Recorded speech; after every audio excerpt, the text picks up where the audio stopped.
shirts and hats that were pulled low over their eyes. Clean-shaven, Caucasian, one with fair skin, one with an olive complexion. The fact that she could see those things meant they weren't trying to hide their identities. She wanted to believe that was a good thing, but her gut was telling her something different. No legitimate law enforcement officer left a man lying on the ground bleeding. "What about Deputy Parker? You can't just leave him there. He needs medical attention," she said, trying to engage them in a conversation that went beyond the Miranda rights they'd read her before they'd cuffed her and shoved her in the back of their squad car. "You probably should have thought about that before you shot him," the driver said. Mid to late 20s, slim build, a small scar on his jaw. His hair was hidden, but Wren would guess it to be dark to match his tan skin. "I already told you I didn't shoot him. The shots were fired just before you arrived." Ryan had pulled her over. She'd realized it was him after he'd gotten out of his squad car. He'd told her that he was in trouble and that he needed her help. She'd stepped out of the SUV. Before he could explain more, a shot had been fired, and he'd gone down. She'd reached for his service weapon and had been shot while trying to free it. Not a kill shot, not like the one that had taken Ryan down. She swallowed a wave of grief.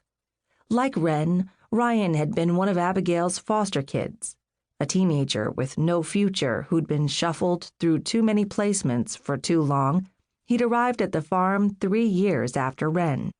It had taken a while, but eventually they'd warmed up to one another. By the time she'd left for college, she'd thought of him as her annoying kid brother, still finding trouble, still not settled into the structured life Abigail offered.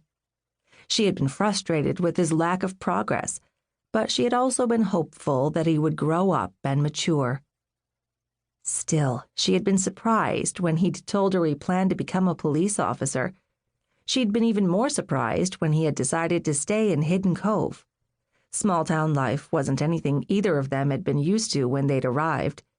Both had often complained about the constraints of living in a town where everyone knew everyone else's business. As a teen, Ryan had always been chomping at the bit, ready to break free of the life he had been forced into. The idea of him getting a job with the local police and staying in Hidden Cove hadn't been on Wren's radar. But then she had never been close to Ryan. She'd loved him like a brother, but they had been too far apart in age and in personality to be friends. The inner workings of his mind had always been as mysterious to her as hers had been to him. Now he was gone, and she was being questioned about his murder as if she were a suspect or the perpetrator. "I didn't have anything to do with the shooting. Swab my hands for gun residue. Take me in for questioning, but while you're doing all that, make sure you have someone out there looking for the real perpetrator," she said, hoping to elicit a response from one of the men. They remained silent. No further comment on her supposed shooting of a man she considered a brother. No questions asked in the hope of getting answers that could be used against her.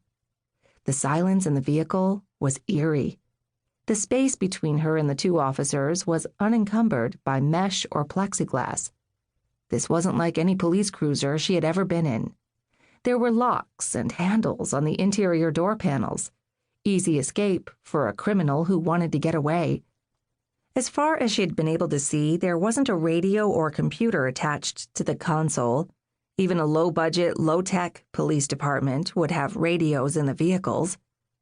She shifted forward to get a better look, and the fairer-skinned man lifted a gun and aimed it in her direction. "Back off," he said harshly, barely glancing in her direction. She did. She'd already seen what she wanted to. She had been correct. There was no police radio in the car, no computer system, nothing tying this vehicle to the sheriff's department. If these men were imposters, they had to be tied to Ryan's shooting. If that were the case, they had an agenda that didn't include taking her to the sheriff's department and booking her on federal charges. This area of Maine was largely unpopulated, deep forest stretching across the landscape. It would be easy to get rid of a body here, to hide someone and make it seem as if that person